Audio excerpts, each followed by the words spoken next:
जय श्री कुंज बिहारी की, जय श्री राधा प्यारी की। हरे कृष्णा कृष्णा कृष्णा हरे हरे, हरे रामा राम राम हरे हरे। भगवत रसिक चैनल में आप सभी का स्वागत है। हरि के प्यारे भक्तों, क्या आप जानते हो कि हिंदू धर्म में शादीशुदा महिलाएं 16 श्रृंगार क्यों करती हैं और वो 16 श्रृंगार कौन कौन से हैं?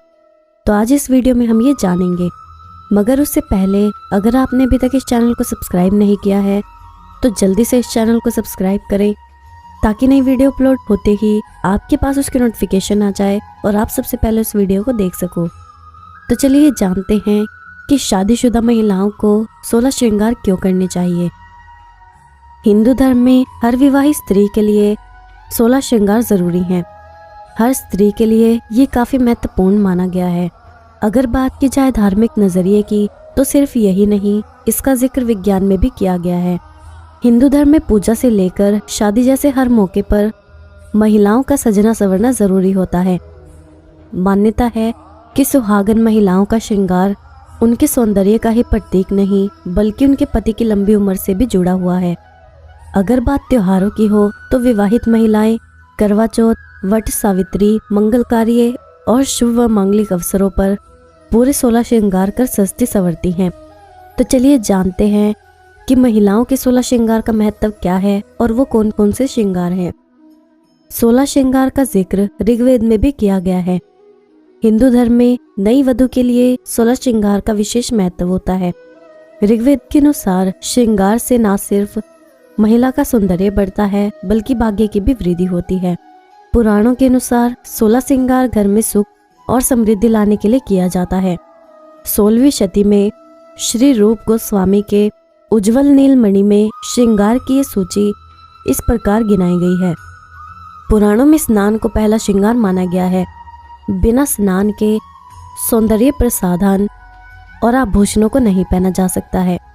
वहीं सुहागन महिलाओं को हल्दी और चंदन के उपटन से स्नान करने का विधान है। स्नान के दौरान महिलाएं बालों को आंवला, शिकाकाई और भृंगराज जैसी सामग्रियों से धोने के बाद ही वस्त्र पहनती है और फिर अन्य श्रृंगार कर सजती संवरती है। दूसरा श्रृंगार सिंदूर को माना गया है। कहा जाता है कि ये सुहाग की निशानी होती है और इससे पति की आयु बढ़ती है।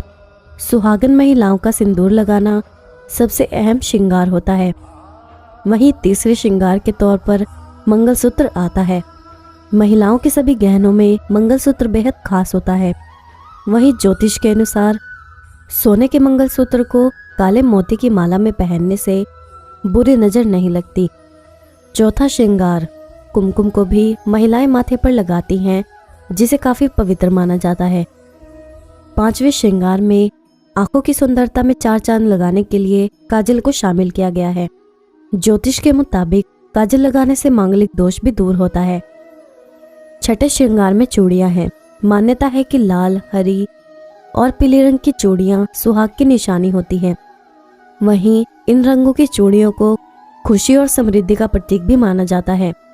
7वां श्रृंगार नाक में चांदी और सोने की नथ या लौंग है। वैसे आमतौर पर देखा जाए तो इससे महिला के चेहरे की रौनक बढ़ती है, जबकि ज्योतिष के अनुसार इससे बुध दोष भी दूर होता है। 8वां श्रृंगार आलता खासकर बंगाल, बिहार और उत्तर प्रदेश जैसी जगहों पर ज़्यादा प्रचलित है। इसमें पैरों की एड़ियों को लाल रंग से रंगा जाता है, लेकिन शादी विवाह के मौके पर हर दुल्हन का आलता से पैर रंगना ज़रूरी होता है। 9वां श्रृंगार जब किया जाता है जब लड़की दुल्हन बनती है, तब मांग टीके से उसका श्रृंगार किया जाता है। इसलिए विवाह के बाद मांग के बीचों बीच मांग टीका पहना जाता है। 10वां श्रृंगार सोने या चांदी के बाजूबंद कड़ी की तरह बना होता है। इसका संबंध धन की रक्षा से माना जाता है। इसे बाजू में पहना जाता है। 11वां श्रृंगार कानों में झुमका या बालियां इस श्रृंगार का हिस्सा है। ज्योतिष शास्त्र के अनुसार सोने के झुमके पहनने से राहु और केतु ग्रह का दोष भी दूर होता है। 12वां श्रृंगार में मेहंदी को भी शामिल किया गया है। पुराणों के मुताबिक सुहागिन महिलाओं का मेहंदी लगाना शुभ माना जाता है। ये शुभता और हिम्मत का प्रतीक होता है। 13वां श्रृंगार ताज़ा गजरा भी 16 श्रृंगार में से एक है। इसे महिलाओं को बालों में लगाना चाहिए। गजरा सुंदरता के साथ ही वैवाहिक जीवन को महकाता भी है। 14वें श्रृंगार में अंगूठी आती है। ये प्यार और विश्वास की निशानी होती है, इसलिए सगाई के समय लड़का और लड़की एक दूसरे को अंगूठी पहनाते हैं। वहीं शादी के बाद दोनों इस अंगूठी को जीवन भर पहने रखते हैं। 15वें श्रृंगार में बिंदी आती है। भारतीय महिलाएं अपने माथे के बीचों बीच बिंदी लगाती हैं। महिलाओं की सुंदरता बढ़ाने के साथ इसे उनके परिवार की समृद्धि का भी प्रतीक माना जाता है। 16वें श्रृंगार में बिछिया आती है। पैरों की उंगलियों में बिछिया पहनना सुहागिन महिलाओं के सुहाग की निशानी होती है। सिंदूर और मंगलसूत्र की तरह बिछिया भी सुहागिन महिलाओं के लिए महत्वपूर्ण होती है। इसी तरह पाँव में चांदी के पायल या पाजेब पहनना भी एक श्रृंगार होता है। तो ये थे वो 16 श्रृंगार जो महिलाओं को शादी के बाद करने चाहिए। अब मैं आपको शिवजी के भक्त की कहानी सुनाती हूँ। एक अद्भुत कवि संत थे जिनका जन्म कर्नाटक में हुआ था। उनका नाम दासी मैया था। वो इतने अच्छे बुनकर थे कि उन्होंने एक बार बहुत माहिम और बहुत ही सुंदर पगड़ी का कपड़ा बुनना शुरू किया। बुनते बुनते उनको पूरा 1 महीना लगा। आखिर उन्होंने वो कपड़ा बुन लिया, क्योंकि उनकी कमाई भी इससे ही होती थी। फिर एक दिन वो उसे बेचने के लिए बाजार में गए। वो कपड़ा इतना सुंदर था कि किसी ने भी उस कपड़े की कीमत नहीं पूछी। सभी को लगा कि ये बहुत महंगा होगा। और जब कपड़े के ना बिकने पर वो घर वापस आ रहे थे, तब रास्ते में उन्हें एक बूढ़ा आदमी बैठा मिला। उसने दासी मैया की तरफ देखकर कहा, मैं कांप रहा हूँ, क्या तुम मुझे वो कपड़ा दे सकते हो? दयालु भाव होने के कारण दासी मैया ने वह कपड़ा उस बूढ़े आदमी को दे दिया।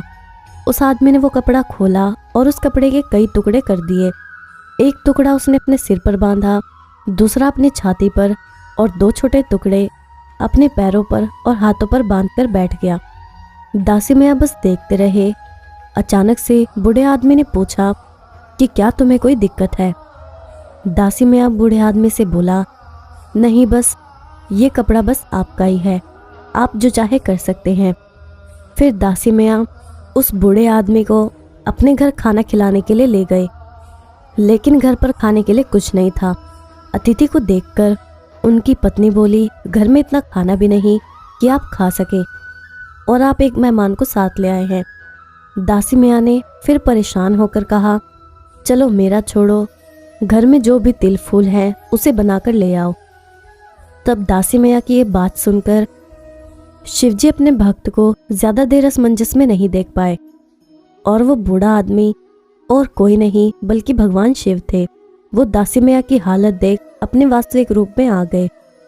फिर भगवान शिव ने एक मुट्ठी चावल उनके नाश के बर्तन में डाल दिया, और वो बर्तन अक्षय बन गया, जिसका कभी अंत नहीं हो सकता। उस बर्तन में फिर कभी भी अनाज खत्म नहीं हुआ, यानी वो कभी खाली नहीं हुआ। दासी मैया और उसकी पत्नी ने उस बर्तन से बहुत से लोगों की मदद की, यानी बहुत से भूखों को खाना भी खिलाया और स्वयं भी उससे ही भोजन पाया। ये थी दासी मैया की कथा।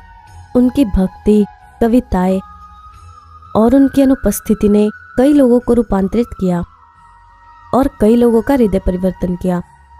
इस वजह से लोग दासी मैया को देवरा दासी मैया कहने लगे। देवरा का अर्थ है कि जो ईश्वर का है। भोलेनाथ को प्रसन्न करने के लिए कुछ ज्यादा यातना नहीं करनी पड़ती।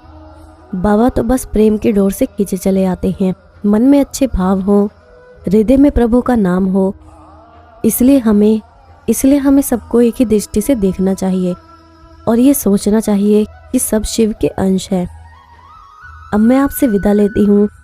अगर आपको ये वीडियो अच्छी लगी हो या आपको इससे कुछ सीखने को मिला हो तो इस वीडियो को लाइक ज़रूर करना और जितना हो सके उतना शेयर करना, ताकि अन्य भक्तों तक भी ये वीडियो पहुँच सके।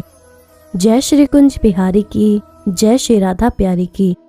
हरे कृष्णा कृष्णा कृष्णा हरे हरे, हरे रामा राम राम हरे हरे।